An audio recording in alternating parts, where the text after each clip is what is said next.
Hearty welcome to one and all. This is episode 8 of the Confessions of a Not So Dangerous Mind podcast. If you enjoy the content, don't forget to click the like button and smash the subscriber bell, whether you're joining me on Spotify, iTunes, Amazon Music, iHeartRadio, or if you're checking out my YouTube channel. Like and subscribe. So last night I watched the Sylvester Stallone documentary Sly on Netflix, and it was very enjoyable, worth seeing for sure. Made me think of a couple of points in his career, and in particular, they spend a good amount of time discussing his preparation for and execution of the role that he played of Sheriff Freddie Heflin in the, I think, underrated 1997 film CopLand, which was shot on a low budget. Many of the big actors like Ray Liotta and Robert De Niro and Harvey Keitel, Kathy Moriarty, they worked for scale, which meant that although the film didn't exactly tear up the box office, it turned a profit. One of the things that Stallone did in that movie was he put on weight. And as a person obsessed with fitness, as he is, people who work with him, the great Michael Caine talked about being on set with him for one of my favorite movies, 1981, John Huston, kind of crossed between a soccer movie and World War II Great Escape type thing, Victory. Michael Caine said that Stallone could not sit still. He could not sit still. That even when there was nothing going on, he's doing push-ups, he's doing pull-ups, he's just doing little 2-minute jogs here and there. The man is very restless. It's part of why he's such a high achiever. He'll never be satisfied. And from this perspective, it's not a bad thing. But he is as motivated as anyone over the last 40 years, 45 years of his life, when it's come to health and fitness and staying fit and having a certain look. And for the movie CopLand, Stallone was coming off a stretch where he was churning out, as he put it, one movie after another, where I felt like I was just a structure, a piece in an erector set, where I had very little to say and was acting with his body almost entirely. You think about Rambo First Blood Part 2, he has very few lines of dialogue. And then there are other movies where he attempted to expand, and they get into this a little in the documentary when he tried to do comedy with Oscar. And I know a lot of people that really like that movie. It's cute, it's funny, it's good to see him doing something different. He looks good in a suit, but nobody defends Stop or My Mom Will Shoot. Nobody. At least I haven't found anybody saying it's actually the most underrated film of the 90s. It's a masterpiece. It's just bad.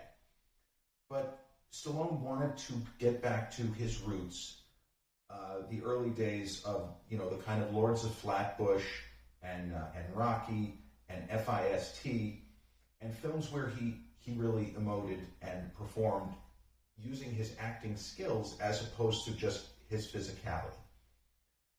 So, as a fitness addict, it's difficult to let go when you're used to being in a certain kind of condition and showing a certain kind of face, literally and also figuratively, to the world. And what Stallone did was, because he was playing a sheriff who was a little bit slower than the kind of quick characters that he had played, it didn't make sense for him to be 190 pounds at 5% body fat. It made sense that this was a guy who maybe worked out and maybe was somewhat health conscious, but he wasn't going to look like the Stallone of recent movies that he had made, such as Daylight, where there isn't an ounce of fat on him, and even Assassins, where you don't really get to see his body, but you can just tell by looking at his face that he's about 5% body fat. And you think of The Specialist, where he is dialed in, and Demolition Man, and even Cliffhanger, where it's not about his body, and you could see that he's in phenomenal physical condition. So Stallone talked about his experience of putting on roughly 40 pounds, and he tried to put a brave face on it, saying stuff like, Hey, eating flapjacks for the first time in decades was great, and I loved eating dessert again. And he talked about it, and it was funny the way that he described it. And again, if you don't like my Stallone impression, you can trash me in the comments. It's fine. Some people think it's good, other people don't. What can I say? But when he was doing the talk show rounds after the film had been shot and he had started to lose the weight, he said all the right things.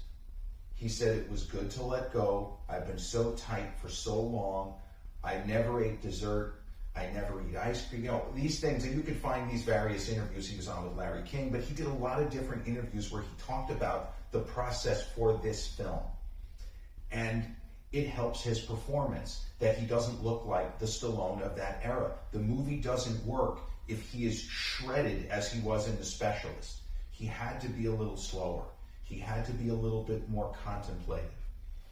And so he went through this ordeal of shooting this movie and saying the right things publicly. And one of the things that he mentioned in a particular interview was when he started the process of putting on the weight, when he was out in public doing normal person things, even playing golf, whatever it was that he might be doing, he said, I felt the need to tell people it was for a movie.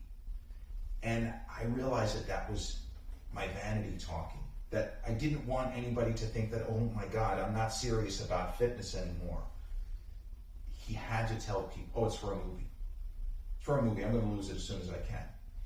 And then he said after about 3 weeks, he stopped doing it because that's not how you're supposed to do this. You want to commit to a part, you commit to a part. You don't have to make excuses for what you're doing. You don't need people to know what you're up to. Why would you care at the level of success that you've had? Why would you be worried about whether or not someone thinks that you've just suddenly turned your back on fitness and don't give a fuck anymore? So he talked about this, and it was some of his best interview moments that I've seen. And I've watched a lot of interviews with him over the years, and obviously just recently seeing the documentary, which was dozens of interviews that they cobbled together. He said a lot of the right things. But when filming wrapped, he immediately went ahead and started losing the weight because he was so uncomfortable with himself, with how his body felt in clothing. And this is something that fitness addicts and people who take this seriously, we all deal with it to some extent, some more than others. But especially, I've never competed, I never will, but people who've competed, and you get used to a certain look, a certain feeling of condition and hardness, where you can feel when your stomach presses against your belt, it's only ab muscles pressing against the belt. And this was the kind of thing that Stallone was obsessed with. And he couldn't wait to get back to that level of conditioning, to that look aesthetically. He didn't like that his face was looking round. It was preoccupying him. I look awful. I look terrible. This is horrible. So he began doing what he knew how to do, which was, and there was a story on both the sets of Cliffhanger and Demolition Man, which was 4 plus years before CopLand. And this is not a criticism. This is an observation of what people talked about and what he himself has discussed. He would snack on chicken breast. And when he was shooting, for example, Demolition Man, they said he was eating no more than 1,500 calories a day, and he was keeping a crazy schedule of activity. So we know this is a guy whose mind is incredibly strong. Like iron, it is powerful what he's able to do and what he has done in his life and his career. You see the guy's still in terrific shape, 77 years old, for crying out loud. For his age, and I know he's had work done, and that's great. But his discipline is second to none. So when filming on CopLand wrapped, he started to take the weight off, and I want to say it didn't take more than 5 weeks, but there was a shot of him, and I don't know if this is on YouTube, but there was a shot of him on one of the entertainment channels. It could have been Entertainment Tonight. It could have been on the E! Channel. I don't remember. but it was a shot of Stallone on a golf course, and he was wearing some kind of a poncho or some large article of clothing that he had been wearing when he was at his puffiest. And he pulled it off at the golf course, revealing that he was just as fit as he had been before the process of making the movie CopLand. And the people around him, like, he did a twirl, it was hilarious. And I remember saying, yeah, it sure as fuck didn't take him long to get back into fighting trim. So he could not handle being something less than what he had been for all of those years, just physically, just waking up in the morning and being shredded. And I remember one of his ex-girlfriends before he met Jennifer Flavin, Angie Everhart, very successful, almost supermodel level. She was an actress. She was in Bordello of Blood with Dennis Miller in '96. And Angie Everhart spoke about, there was an evening where they were sleeping together. They were sleeping together, big deal. Where she woke up and she just couldn't stop staring at his body, at how perfect it was. That was what he strived for. Not for a woman to say that or think that or give that information in an interview, but that he had that look that you can't buy, that look. You can't, in most cases, most people would never be able to do what he was able to do, but that was always his standing goal, was to maintain that level of condition year-round, which, as we know, is probably not healthy, it's probably not advisable, and I mean regardless of any sort of pharmaceuticals or being geeked up on caffeine to a crazy extent, it's probably not the best way to maintain your health, to be in single-digit body fat all year. But so he took off the weight, and unfortunately, the movie, although completed, he was needed for reshoots. And this does happen in Hollywood, where an actor or actress does either a weight gain or a weight loss of varying degrees, and then doesn't like where they are when filming wraps and goes in the other direction. And Stallone was now down to his, as I say, his fighting trim, his peak weight aesthetically. They needed him for reshoots. What were they going to do? He wasn't going to put the weight back on, so they had to kind of, a little bit like what they did with Brando in Apocalypse Now, because Marlon had put on a lot more weight and the character was not supposed to be what we saw from Brando physically. So they had to kind of shoot around it a little bit. They had to use kind of like makeup and cosmetics to make it seem believable. But it's like, I remember at the time, Stallone took a lot of heat for that, and it would be a much bigger story today if you had this exact situation of an actor who had a certain look for a certain part, but was so uncomfortable that he had to go back to the way that he was. Like, it was driving him nuts how he just couldn't handle it. And, you know, again, you watch the movie, he's not fat by any definition of the word. He's marginally Zoftig, right?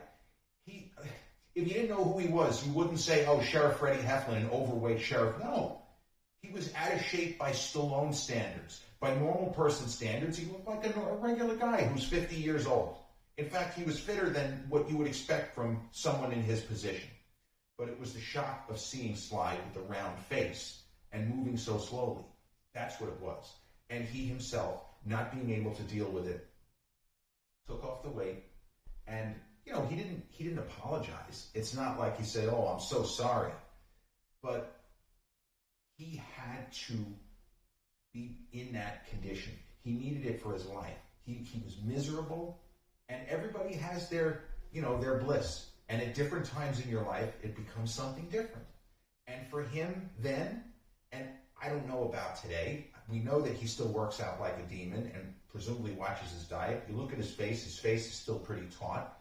We don't know if he is as obsessed, because you get older and, you know, no matter how lean you are at a certain age, your abs aren't going to look like they did when you were younger. You know, and I remember in the movie Hudsucker Proxy, the Coen Brothers film with Tim Robbins, right around the time he did Shawshank, and Paul Newman. Newman was pushing 70, and Newman was a fitness nut, but not a Stallone style. Newman was not a guy who necessarily worked out with a lot of weights. He didn't do any kind of bodybuilding type stuff. Newman was just a guy who was obviously a great looking dude who was in great shape. But in this movie, The Hudsucker Proxy, Paul Newman, up there in years, right? He was pushing 70. He may have actually been 70 when it was shot. He was either 69 or 70. There's a moment where he's got a towel around his waist and he's got a six-pack.